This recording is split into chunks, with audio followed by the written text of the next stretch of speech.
Hello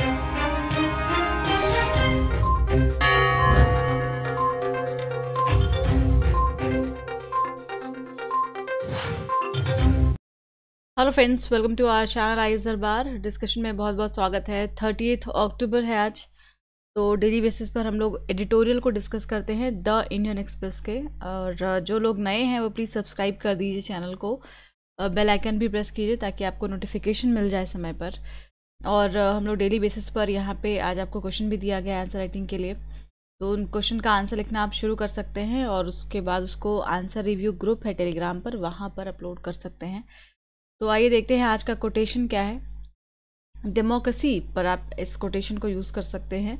Mahatma Gandhi ji का statement है, what difference does it make to the dead, the orphan and the homeless, whether the mad destruction is wrought under the name of totalitarianism or in the holy name of liberty or democracy। तो यहाँ पर गांधी जी का ये मतलब है कि जब हम हर किसी को अधिकार देने की बात करते हैं और टोटलिटेरियन जो प्रिंसिपल है उसमें कहा जाता है कि greatest happiness of the greatest number, तो ज़्यादा से ज़्यादा लोगों की भलाई किस चीज़ में है।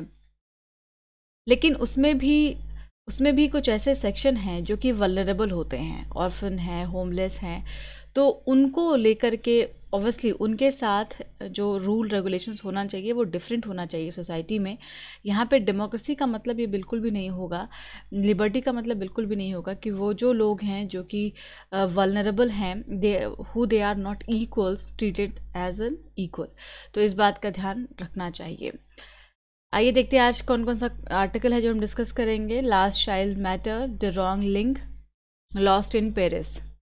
तो काफ़ी अच्छे अच्छे आर्टिकल है। लॉस्ट इन पेरिस जो है पूरा सोसाइटी पर बेस्ड है, इसके बारे में हम डिस्कस करेंगे। सो लास्ट चाइल्ड मैटर में आप इसको एजुकेशन में रख सकते हैं। जीएस पेपर 2 में सोशल जस्टिस है, वहीं पर एजुकेशन वाला सेक्शन आता है।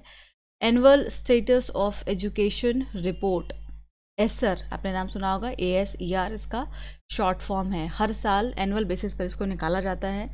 तो अभी जो असर है, असर 2020 आ चुका है और इसमें असर आपको नाम से क्लियर हो रहा होगा कि जो एजुकेशन है उस पर कैसा असर है, बच्चों पर कैसा असर है, बच्चों का कैसा इन्वॉल्वमेंट है, इन सब चीज़ों पर बेस्ड ये रिपोर्ट तैयार किया जाता है। तो अभी जो रिपोर्ट आई है, आपको जैसा कि मालूम है सब तरफ चीज़ें बंद हैं, तो रिपोर्ट्स कैसी होंगी ये हम बहुत इजीली एक्सपेक्ट कर सकते हैं। लेकिन इसमें कुछ एक इश्यूज़ को उठाया गया है, वो बहुत इम्पॉर्टेंट है कि कैसे इस लॉकडाउन के समय में कोविड की वजह से जो बच्चे हैं, एक तो पहले ही वो डिप्राइव्ड थे, बट आफ्टर दिस लॉकडाउन या आफ्टर दिस कोरोना क्राइसिस, जब से डिजिटल वर्ल्ड में ज़्यादा एंट्री हुई है एजुकेशन फील्ड की, तब से बहुत सारे ऐसे बच्चे हैं जो कि लेफ़्ट आउट हो गए हैं। उनको सारी जो फैसिलिटीज़ थी वो नहीं मिल पाई हैं। उस पर काफ़ी फोकस है इस बार की इस रिपोर्ट का। इसमें इन्होंने यही सारी चीज़ों पर मेन फोकस यहाँ पे दिखाया है।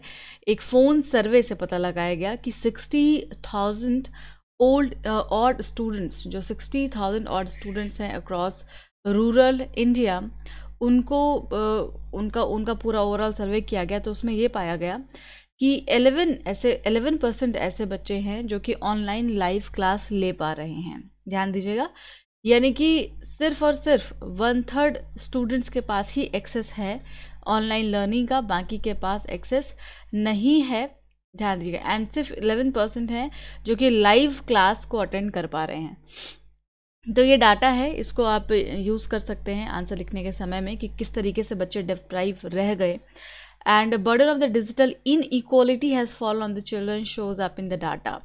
तो अभी तक इन इक्वालिटी तो ऑलरेडी एग्जिस्ट करती है सोसाइटी में, अब एक नया टर्म हमें मिल गया, वो है डिजिटल इन इक्वालिटी। तो इस डिजिटल वर्ल्ड में जब एजुकेशन का इतना ज़्यादा प्रचार प्रसार हो रहा है, तो एक डिजिटल इन इक्वालिटी भी सामने आई है, जिसमें कि बहुत ऐसे बच्चे हैं, बल्कि आधे से ज़्यादा ऐसे बच्चे हैं जो डिप्राइव्ड रह गए। As many as 24.3% of the children said that they had not received any learning material। जाहिर तौर पर कोई भी ऐसा लर्निंग मटेरियल या कोई स्मार्टफोन कुछ भी उनको नहीं मिल पाया, ये भी सर्वे में बताया गया। तो ये सारे बहुत क्रूशियल इश्यूज़ हैं जिसको डिस्कस किया गया है। पेरेंट्स का क्या मानना है? पेरेंट्स का ये मानना है कि ऑब्वियसली वो स्मार्टफोन लेकर के आए। कुछ बच्चे जो इंग्लिश मीडियम एजुकेशन को ले रहे थे, तो उनके लिए फिर 11% ऐसे पेरेंट्स हैं जिन्होंने कि नया मोबाइल ख़रीदा है, बच्चों की लर्निंग में इंटरप्शन ना हो इसके लिए। ठीक है, तो अब ध्यान दीजिए, देखिए कि एक तो जो पेरेंट्स हैं ऑब्वियसली वो अफोर्ड नहीं कर पा रहे हैं, कि ऐसा नहीं कि वो इंटरनेट की सुविधा फटाफट से वाईफाई लगवा दें या फिर स्मार्टफोन खरीद करके ले आएँ बच्चों के लिए। ये पॉसिबल नहीं है। ये आपको ही मालूम है कि जहाँ पे इतनी ज़्यादा पॉवर्टी है, हंगर है, वो स्कूल, बहुत सारे ऐसे बच्चे हैं जो स्कूल इसलिए जाते थे ताकि वो मिड डे मील में खाना खा सकें। उनके लिए ये बिल्कुल पॉसिबल नहीं है कि वो उनके पापा मम्मी, उनके पेरेंट्स जो हैं, गार्जियन जो हैं, वो उनके लिए एक स्मार्टफोन खरीद करके ले आए, वो भी इस समय में जबकि इनकम ज़ीरो पर है। तो ये एक कंसर्न है, एक इशू है। तो आप इसमें कई सारे एंगल को जोड़ सकते हैं कि ऐसा क्यों पॉसिबल नहीं था, क्यों सिर्फ 11% ही पेरेंट्स अफोर्ड कर पाए, क्यों सिर्फ 11% बच्चे ऑनलाइन क्लास को एक्सेस कर पाए, लाइव क्लास ले पाए। So what schools, both private and public, have done well in is reaching textbook and the worksheet to 80% of the student. Okay, सो यहाँ पे कहा जा रहा है कि जो स्कूल हैं, पब्लिक हो या प्राइवेट हो, उन्होंने क्या वो मतलब 80% स्टूडेंट्स के पास पहुँच गए उन जो टेक्स्ट बुक और वर्कशीट था वो लेकर के। दैट ऐसा रिपोर्ट का कहना है offers a snapshot of the churn of the education system, how inherited disadvantages continue to affect quality of learning. एक जो सिस्टम चला आ रहा था कि जो क्वालिटी ऑफ लर्निंग है उसको ईजिली चीज़ें अफेक्ट कर जाती हैं, वही एक बार फिर से देखने को मिला। And children with parents educated till class 10th had markedly better access to learning.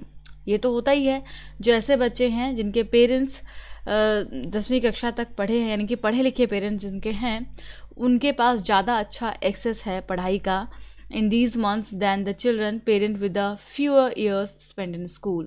तो ऐसे तो आप सोच करके देखिए कि जैसे अगर हम रूरल एरिया में जाते हैं, वहाँ पर अगर आप फार्मर से मिलें, उनको देखें, या जो डेली बेसिस पर लोग काम करते हैं उनसे मिलें, तो आपको जाहिर तौर पर है दिखेगा कि हाँ वो लोग कभी स्कूल नहीं गए, या जो गए वो बहुत कम दिनों के लिए गए। तो उनका फिर उनके एजुकेशन का प्रभाव फिर उनके बच्चों पर भी पड़ता है, क्योंकि यहाँ पे जो सोचने की प्रायोरिटीज़ हैं वो चेंज हो जाती हैं, राइट। अब जो पढ़े लिखे माँ बाप हैं उनको ये समझ में आता है कि पढ़ाना कितना ज़रूरी है, और अगर भी हम जो पढ़ाई है वो एक तरीके का इन्वेस्टमेंट है which must be done, right. और वो सारी उनकी जो अर्जेंट चीज़ें हैं उसको वो साइड कर देते हैं और पढ़ाई को वो प्रायोरिटी दे देते हैं। हालांकि वो भी इजीली अफोर्ड नहीं कर पाते चीज़ों को, बट स्टिल वो मैनेज कर सकते हैं। लेकिन जो ऐसे पेरेंट्स हैं जिन्होंने कि एजुकेशन को गेन नहीं किया है, ये होल एंड सोल नहीं है, इसमें एक्सेप्शंस कई सारे होते हैं, राइट।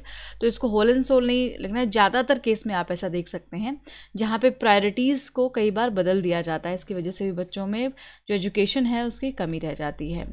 कंक्लूजन में कहा जा रहा है कि रिपोर्ट्स ने एक क्राइसिस को मैप किया है। Obviously for the private school it is proud to think an online only mode of learning. Government schools का क्या मानना है? Growth of footfall is an opportunity to improve the quality of footfall is an opportunity to improve the quality of teaching and retain students, and it is possible as shown in the government school Karnataka, Kerala among other during lockdown। तो कुछ ऐसे schools हैं जो examples भी बने हैं, ठीक है। कुछ ऐसे स्कूल्स हैं जहाँ पर कैसे इसको अपॉर्चुनिटी में बदला जा सकता है, इसका भी एग्जाम्पल देखने को मिला है। तो हमेशा की तरह केरला जो बहुत अच्छा काम करता है, केरला कर्नाटका में गवर्नमेंट स्कूल्स ने ऐसे एग्जाम्पल्स को सेट किया है। The experience of southern state in the past decade proves that the investment in public school system multiplies opportunities manifold. तो आप जब पब्लिक स्कूल सिस्टम का जिक्र करें तो आप साउदर्न स्टेट के जो पब्लिक स्कूल्स हैं, खास करके केरला में, कर्नाटका में, इन सब जगह का जिक्र कर सकते हैं कि वहाँ पे पब्लिक स्कूल में सबसे ज़्यादा इन्वेस्टमेंट होता है, क्योंकि उसका मैक्सिमम फ़ायदा हो पाता है। वहीं दिल्ली का भी एग्जाम्पल हम अभी एजुकेशन के मामले में ले सकते हैं। That makes good politics still vaccine is found, the resumption of classes still a far way of. लेकिन यहाँ पे अभी दिल्ली में भी स्कूल्स वगैरह बंद हैं। All stakeholders have to come together to minimise both the loss of learning and emotional turmoil comes from the being left behind. जाहिर सी बात है, इसमें एक जब कोलैबोरेटिव अप्रोच लिया जाएगा, कोऑपरेशन के साथ काम किया जाएगा, तो दोनों प्रॉब्लम को हम एड्रेस कर सकते हैं। वन इज़ जो लर्निंग का नुकसान हो रहा है, स्कूल्स बंद हैं सारी, आपने मार्केट्स को ओपन किया हुआ है, राइट, लोग आसानी से मिलजुल रहे हैं, अभी कोई इतना प्रिकॉशंस भी नहीं रख रहा है। But on the other hand जो बच्चे हैं जिनका फ्यूचर स्टेक पर है, उनके लिए बहुत ज़्यादा सोचा नहीं जा रहा है, राइट, कि उन तक एजुकेशन का एक्सेस कैसे पहुंचाया जाए, क्या किया जाए। अगर हम स्कूल्स को नहीं खोल सकते तो क्या और क्या कर सकते हैं, उनके लिए क्या अपॉर्चुनिटीज़ होनी चाहिए। बिकॉज जो बच्चे ऑनलाइन क्लास नहीं ले पा रहे हैं, उनके उनमें एक साइकोलॉजिकल फियर भी डेवलप हो रहा है, एक नेग्लेक्शन का फियर डेवलप हो रहा है, एक इनइक्वलिटीज़ डेवलप हो रही हैं।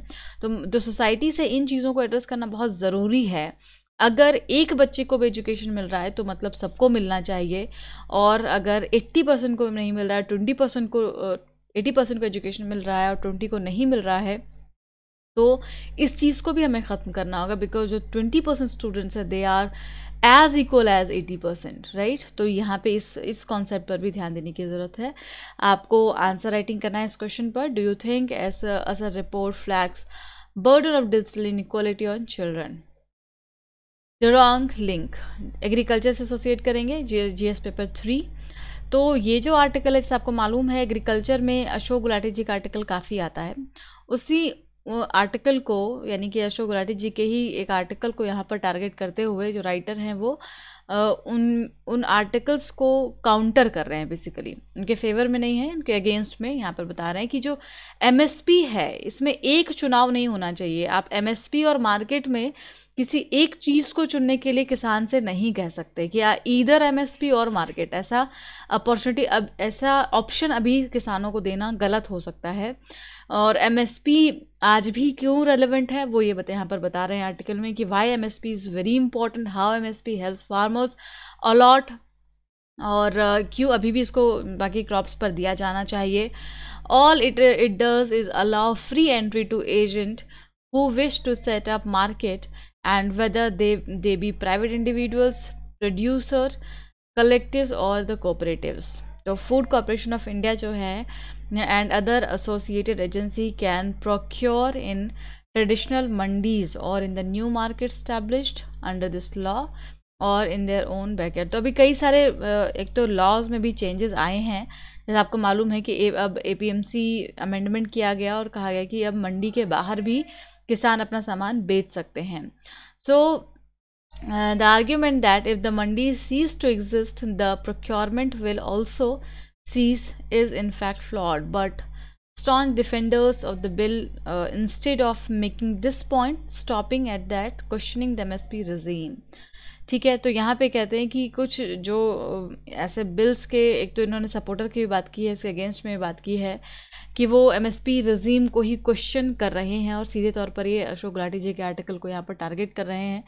कुछ जो सपोर्टर हैं बिल्स के, जो भी सरकार लेकर के आ रही है, वो शांता कुमार कमेटी को रेफ़र करते हैं। जैसा मैंने आपको पहले बताया था कि शांता कुमार कमेटी में कहा गया था कि आप डायरेक्ट बेनिफिट ट्रांसफ़र कीजिए रैदर देन एमएसपी। तो इनका कहना है राइटर का कि कुछ सपोर्टर शांता कुमार कमेटी के फिगर को यहाँ पे शो करते हैं कि जो फार्मर्स हैं उनको एमएसपी देना काफ़ी इररिलेवेंट स्टेप है, और डायरेक्ट बेनिफिट या कैश ट्रांसफ़र जो है वो ज़्यादा फ़ायदेमंद होगा। This linkage of farm bill with MSP only adds to the apprehension that farmers have about the bills. तो अब देखिए, ये जो MSP वाला कॉन्सेप्ट है, आपको मालूम होगा कि हर जगह पर दिया जाता है, लेकिन सारे राज्य जो हैं उसको अपने अपने हिसाब से फॉलो करते हैं।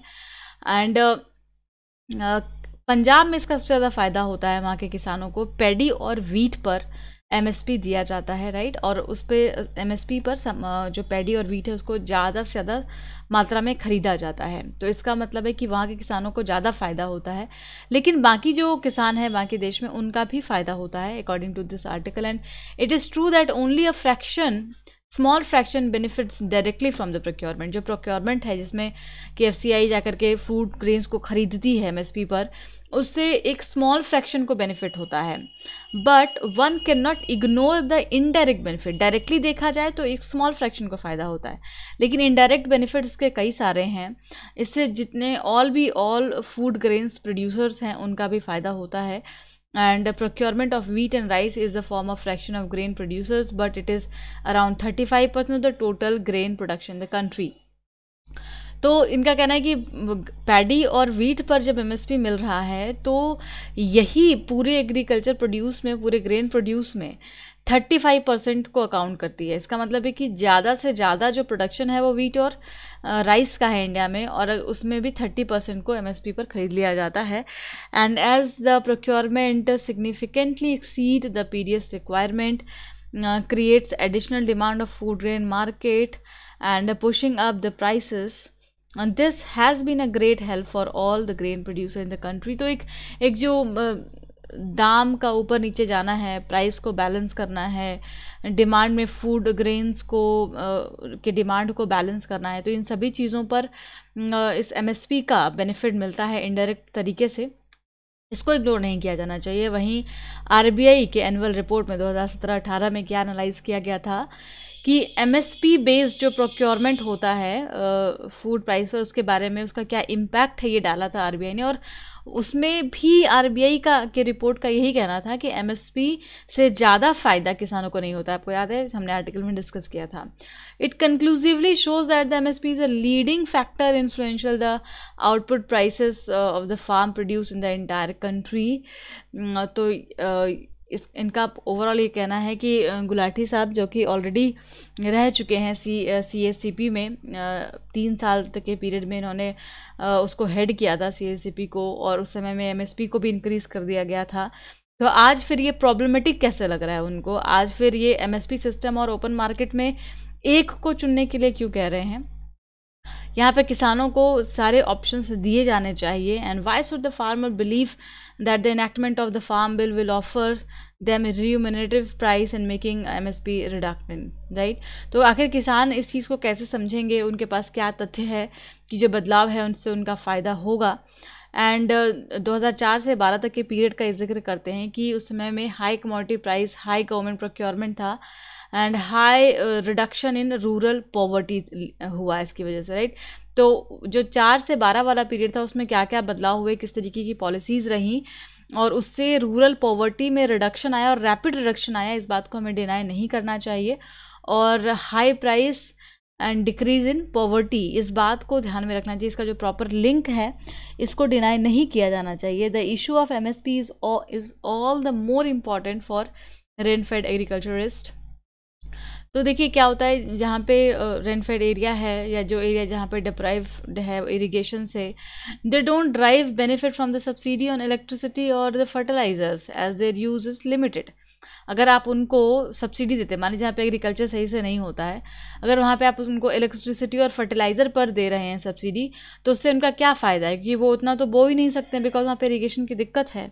तो वहाँ पे एमएसपी ही तो उनको बचाता है जो रेनफेड एरिया है। तो ऐसे इन सारे कंसर्न्स को भी ध्यान में रखना चाहिए। And above all the debate on whom how the state should support is an issue that should be addressed independent of the farm act. इसको इंडिपेंडेंट रखा जाना चाहिए एमएसपी, और इसको एक साथ नहीं देखा जाना चाहिए।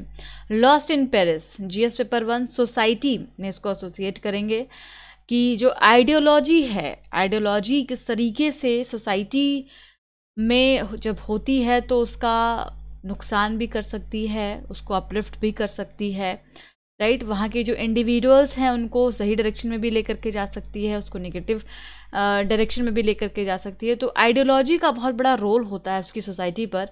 That we are going to discuss in this article lost in Paris. Okay, क्या कहा है इन्होंने एक केस का जिक्र किया। आपको याद होगा पेरिस में अभी एक केस हुआ था, और वो केस क्या था, एक कार्टून का केस था। जो एक टीचर वहाँ पे थे, उन्होंने एक कार्टून बनाया था, और काफ़ी डेडिकेटेड टीचर थे। यहाँ पे हम जो भी बात कर रहे हैं वो सारे राइटर के व्यूज़ को डिस्कस कर रहे हैं, उनके द्वारा दिए गए फैक्ट्स को डिस्कस कर रहे हैं। राइट। तो इनका इनका ये मानना है कि दो तरीके के आइडियाज़ होते हैं। पहला आइडिया तो क्या होता है, फ्रीडम ऑफ एक्सप्रेशन। हर कोई फ्रीडम ऑफ एक्सप्रेशन को अवेल करना चाहता है, लेना चाहता है। आप हो, मैं हूँ, कोई भी है, वो अपना जो फ्रीडम ऑफ एक्सप्रेशन है उसको फ्री चाहता है, उसको बाउंड नहीं चाहता है। एक तरीके का आइडिया है। दूसरा आइडिया है the sacredness of your religious symbol, right. जो रिलीजन को लेकर के हमारा बिलीफ होता है, वो एक तरीके की वो जो आइडियोलॉजी होती है, वो जो भावना होती है, उसके बारे में इसमें डिस्कस किया गया है। तो यहाँ पे एक someone makes cartoons in this religious symbol in the case of prophet of Islam Muhammad. A dedicated teacher in Paris shows these cartoon to his student। तो एक कार्टून किसी ने बनाया था रिलीजियस सिंबल पर, तो वही कार्टून जो टीचर थे पेरिस में, उन्होंने अपने स्टूडेंट को दिखाया एक गुड फेथ में, नॉर्मल पढ़ाने के समय में, कि वो जो भी आइडियाज़ वहाँ पर अपना शेयर करना चाह रहे थे, और जाहिर तौर पर उन्होंने उस समय में अपना जो idea of freedom of expression है उसको लेते हुए इस चीज़ को जिक्र किया था। एंड ये राइटर का भी कहना है कि मुझे इस चीज़ से कोई प्रॉब्लम नहीं है, और मुझे लगता है कि बाकी भी जो ऐसे मुस्लिम्स हैं उनको भी ऐसी कोई दिक्कत नहीं होगी इस पूरे वाक़ये से, कि कोई डेडिकेटेड टीचर है जो अपने स्टूडेंट को एक गुड फेथ में ऐसे कार्टून से कुछ पढ़ाने की, समझाने की कोशिश कर रहा है, फ्रीडम ऑफ एक्सप्रेशन के आइडियाज़ को शेयर कर रहा है। लेकिन कुछ ऐसे लोग थे जिन्होंने कि some custodian of the religious symbol in France who get outraged, but कुछ लोगों ने इसको मिस इंटरप्रेट किया सोशल मीडिया पे, और उसी चीज़ ने जो इसका मिस इंटरप्रिटेशन किया जा रहा था, इसको जो क्रिटिसाइज़ किया जा रहा था, उसने क्या किया, एक वॉयलेंस का रूप ले लिया। हालांकि बाद में जिन्होंने भी इस चीज़ को शुरू किया था सोशल मीडिया पे, उनका ये क्लेम था कि वो सिर्फ एक सिंपल प्रोटेस्ट करना चाह रहे थे अगेंस्ट द कार्टून, उनका वॉयलेंस को प्रोवोक करने का कोई इरादा नहीं था। लेकिन क्या हुआ इसकी वजह से जो यंग मैन होते हैं, यानी जो ऐसे बच्चे हैं या फिर ऐसे यंग एज में जो स्टूडेंट्स हैं, वो एक्चुअली में उनकी जो आइडियोलॉजीज़ हैं वो क्रिएट हो रही होती हैं, वो इतने मैच्योर होते नहीं जितना वो खुद को समझ रहे होते हैं, राइट। तो इस समय में जो कन्फ्यूज्ड यंग मैन होते हैं, जाहिर तौर पर वो प्रवोक हो गए, और उनके गुस्से ने क्या किया कि जो टीचर है, जो उनको अपने आइडियाज़ को शेयर कर रहे थे, पढ़ा रहे थे, एक बहुत अच्छा काम कर रहे थे, उसको बिहेडेड कर दिया गया। ये आपने न्यूज़ देखा होगा, पढ़ा भी होगा इसके बारे में। अब ये है पूरा केस, ये है पूरा इशू। यहाँ पे अब ये क्या डिस्कस कर रहे हैं, दैट 2 bodies 2 deaths। अब ये जिक्र कर रहे हैं कि बॉडी का ये जो एक फिजिकल मैटर है, राइट, बॉडी जिसको फील होता है, पेन होता है, जिसके कि फिजिकल कॉन्सिक्वेंसेस होते हैं, ठीक है। तो आप बॉडी को तो ख़त्म कर सकते हैं, but can you I mean vanish the ideas? क्या आप आइडियाज़ को ख़त्म कर सकते हैं? तो नहीं। दो जो आइडियाज़ थे, वो दोनों ही आइडियाज़ आज भी फिर से जीवित हैं, क्योंकि बॉडी तो ख़त्म हो गई, लेकिन वो जो आइडियोलॉजी का एक कॉन्फ्लिक्ट था वो नहीं मरा, वो आज भी है। दे हैव नो बॉडी, क्योंकि उनकी कोई ऐसी बॉडी नहीं होती है, उनको नहीं मारा जा सकता, उनको शॉट नहीं किया जा सकता, उनको थ्रेटन नहीं किया जा सकता, इम्प्रिजन नहीं किया जा सकता, ना ही एब्यूज़ और ना ही टॉर्चर, और ना ही मारा जा सकता है किस चीज़ को, आइडियाज़ को। तो फिर ये जो वॉयलेंस हुआ, इस वॉयलेंस में क्या हुआ, एक बॉडी थी जो ख़त्म हो गई, लेकिन ऑब्वियसली इसने एक वायलेंस को जन्म दिया, इसने एक एटीट्यूड को वहाँ पर शो किया। तो अलग अलग तरीके से हम इसको इंटरप्रेट कर सकते हैं। नाउ द थिंग इज़ कि जो इश्यूज़ थे वो इश्यूज़ रह गए। अब पॉलिटिकल क्या मुद्दा बन गया, पॉलिटिकल मुद्दा ये बन गया कि अगले 1 साल के बाद इलेक्शन है फ्रांस में, और इस चीज़ पर, क्योंकि ये बहुत बड़ा वाक़या था, और इसमें क्या हुआ, सारी चीज़ों को रिलीजियसली तूल दे दिया गया। मुद्दा जो भी रहा हो, लेकिन अल्टीमेटली ये अब कैसा पिक्चर दिख रहा है, बाहर दिख रहा है एक आइडियोलॉजी या 2 आइडियोलॉजीज़ के बीच में कॉन्फ्लिक्ट, ये दिख रहा है एक रिलीजियस मैटर। तो अलग अलग तरीके से इसको इंटरप्रेट किया जाने लगा, और इसी चीज़ को देखते हुए आपको मालूम है कि जो पॉलिटिक्स कहीं पर भी होता है, तो वो अपने अपने पावर को खोने से ऑब्वियसली हर किसी को डर लगता है। तो फ्रांस में भी एक स्पीच दिया गया वहाँ के प्रेसिडेंट के द्वारा, जो कि बहुत ही हार्ड स्पीच था, स्ट्रॉन्ग स्पीच था। और ये पूरा पॉलिटिकल जो बाकी जगह पे, बाकी वर्ल्ड में भी इसका एक इम्प्रेशन बना, वो किस तरीके से बना कि इस स्पीच की वजह से, क्योंकि स्पीच तो पॉलिटिकल लेवल पर दिया गया था बिकॉज वहाँ पर इलेक्शंस हैं, तो इन चीज़ों को ध्यान में रखना था। लेकिन इस स्पीच का असर क्या हुआ? स्पीच का असर ये हुआ कि कुछ ऐसे मुस्लिम कंट्रीज़ जो ऑब्वियसली अपने रिलीजन पर बहुत स्ट्रॉन्ग, मतलब वो हैं कि उनको कोई भी उसमें उसको वो थोड़ा सा भी कॉम्प्रोमाइज़ नहीं कर सकते हैं। तो जो आइडिया को शेयर करने वाले हैं और सेक्रेटनेस को फॉलो करने वाले हैं, फ्रीडम ऑफ एक्सप्रेशन को वो अपने रिलीजन से ऊपर नहीं मानते हैं। तो रिलीजियस मैटर्स में फ्रीडम ऑफ एक्सप्रेशन को वो नहीं अलाउ करते हैं। ऐसे कुछ मुस्लिम कंट्रीज़ हैं, उन्होंने क्या किया, उन्होंने बोला कि वो फ्रांस के गुड्स को बायकॉट करेंगे, right, because after this speech जो वहाँ फ्रांस में दिया गया। तो एक तरीके से क्या हो रहा है, ये सारा जो मैटर है उसको एकदम से तूल दे दिया गया है और जो इश्यूज़ हैं वो लगातार बढ़ते जा रहे हैं।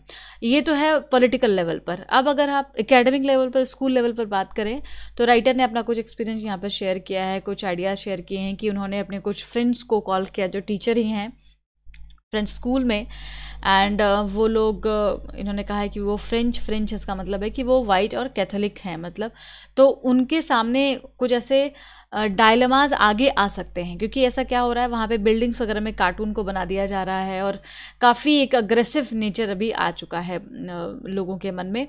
तो यहाँ पे ये भी बात कही जा रही है कि वो कार्टून को दिखाया जाए, शो किया जाए।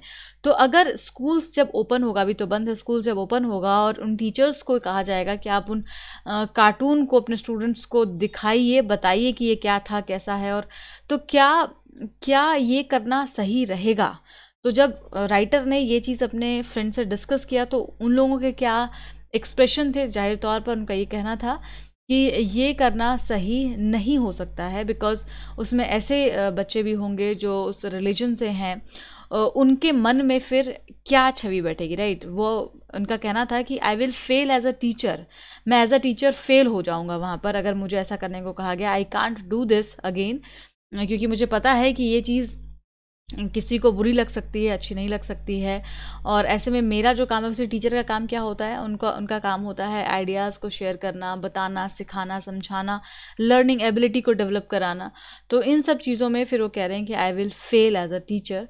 तो एक तरीके का ये अपना एक्सपीरियंस शेयर कर रहे हैं कि क्या क्या डायलमाज, ये एथिकल डायलमाज एक तरीके से आप मान के चलिए, एग्जाम्पल है, इसको आप एथिक्स में यूज़ कर सकते हैं, पेपर 4 में यूज़ हो जाएगा, सोसाइटी में यूज़ हो जाएगा, कि ऐसे जो केसेस हैं, ये छोटे छोटे केसेस आपको ध्यान में रखना है कि किस तरीके से एक वायलेंस का रूप ले लेते हैं, कई सारे मिस इंटरप्रिटेशंस हो जाते हैं और आइडिया की लड़ाई होती है जो कि आइडियोलॉजीज़ में कन्वर्ट होकर के फिर उसको रिलीजियस रूप दे दिया जाता है, फिर उसको एक्सट्रीमिज़म में कन्वर्ट कर दिया जाता है। तो ये सारे अलग अलग चीज़ें हैं। और फ्रीडम ऑफ एक्सप्रेशन को लेकर के अगर आप ध्यान दें तो शुरू से ही बहुत बवाल रहा है। फ्रीडम ऑफ एक्सप्रेशन को शुरू से ही इसका जो इम्प्लीकेशंस है वो पॉजिटिव और नेगेटिव दोनों रहा है।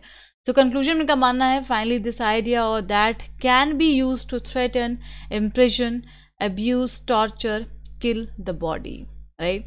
जो आइडियाज़ हैं, आइडियाज़ का कुछ नहीं होता, लेकिन जो बॉडी है, आइडियाज़ जो हैं वो बॉडी को थ्रेटन कर सकते हैं, इम्प्रिजन करवा सकते हैं, अब्यूज़ कर सकते हैं। Do not fight for this idea और दैट आइडिया, ये आइडिया या वो आइडिया या ये आइडियोलॉजी या वो आइडियोलॉजी, इसके लिए फ़ाइट नहीं करना चाहिए if it is at the cost of the body. मतलब वो जो बॉडी है, बॉडी तो ख़त्म हो गई, बॉडी के ख़त्म होते ही वो पूरा अस्तित्व तो ख़त्म हो जाता है। तो यहाँ पे इनका कहना है कि हमें, जैसे अभी भी क्या है, लोग आइडियाज़ को ऊपर रखते हैं बॉडी से, तो इनका कहना है कि please on the cost of the body ideas के लिए लड़ाई नहीं करनी चाहिए। Stand by the body, body के साथ रहिए and let it be free to live, not suffer. जीने आए हो तो खुल के जियो, सफ़र मत करो किसी एक आइडियोलॉजी और प्रिंसिपल्स को लेकर के। तो इंडिया में भी ऐसे कई सारे केसेस अभी चल ही रहे हैं, जैसे आपने कई एग्जांपल्स में देखा होगा। तो आज के लिए इतना ही। Thank you so much, keep studying. Channel को सब्सक्राइब कीजिए। अगर पसंद आया आपको हमारा डिस्कशन तो बताइए कमेंट करके। Thanks a lot, keep studying.